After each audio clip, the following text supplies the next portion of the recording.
L'affectation du résultat. Donc, l'affectation du résultat, c'est un chapitre qu'on va étudier qui est plutôt simple, puisque ici, on va apprendre à répartir le bénéfice d'une entreprise et notamment cette répartition avec le paiement de dividendes, etc., etc., et aux actionnaires. Et donc, on va voir quelques spécificités, puisque souvent, vous avez déjà un petit peu étudié ça, les spécificités qui vont concerner notamment les actionnaires les actions de préférence, qui ont des particularités notamment. Et on va voir un petit peu ces particularités dans la distribution et la politique de distribution de dividendes. Pour attaquer ça, on va commencer déjà par le début, tout simplement, puisque ici, l'affectation du résultat, elle se fait par assemblée générale ordinaire. C'est une assemblée générale ordinaire qui décide de l'affectation qu'on réalisera. Cette assemblée générale ordinaire, elle doit se tenir au moins 6 mois après la clôture de l'exercice, donc clôture au 31 décembre, et donc je dois le faire au 30 juin. Cette assemblée générale donc, va statuer sur les comptes et va décider d'imputer le résultat sur une ou une autre partie des réserves ou sur une distribution. Voilà, c'est une décision qui est libre et cette décision permet finalement de soit rémunérer les actionnaires, soit ne pas les rémunérer et plutôt avoir une politique de réserve tout simplement.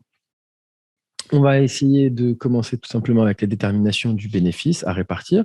La détermination du bénéfice à répartir est plutôt simple puisque soit l'entreprise réalise un bénéfice, soit elle réalise une perte. Donc, quand on va utiliser le compte de bénéfice qu'on essaiera de répartir, eh bien, ce sera le compte 120, résultat de l'exercice. C'est un compte de passif qui augmente au crédit et qui diminue au débit, tandis que le 129 ici, qui est un compte de perte ici, eh bien, marche en sens inverse puisque il y a un 9 en troisième position, il marche en sens inverse et donc il est augmenté au débit et diminué au crédit, à l'inverse des comptes de passifs. Ici, avant d'arriver justement à ce poste-là, résultat de l'exercice 120 ou 129, il faudra absolument que vous calculiez l'impôt d'abord sur qui frappe ce résultat.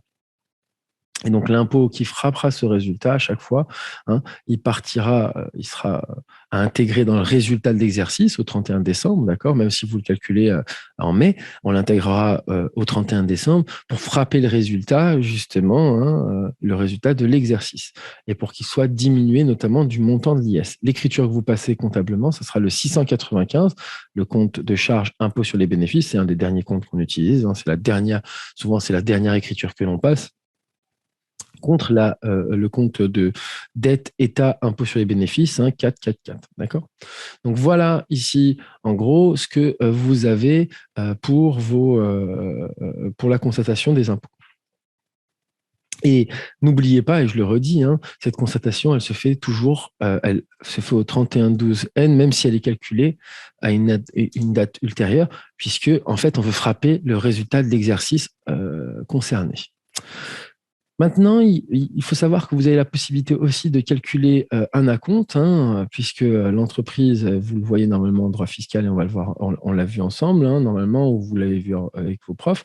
Et donc ici, l'idée, c'est quoi? C'est que, grosso modo, vous avez 4 acomptes à payer à partir du moment où l'entreprise a plus de 3 000 € d'impôts à payer, d'IS à payer. Donc, ces 4 acomptes à payer, vous passerez notamment justement une écriture qui sera toujours à la date de paiement des acomptes, qui sera justement égale au montant de versement, donc du 444 au 512. D'accord? Donc ici, du 444 au 512, vous envoyez le montant de l'acompte chaque fois que vous avez des acomptes. D'accord?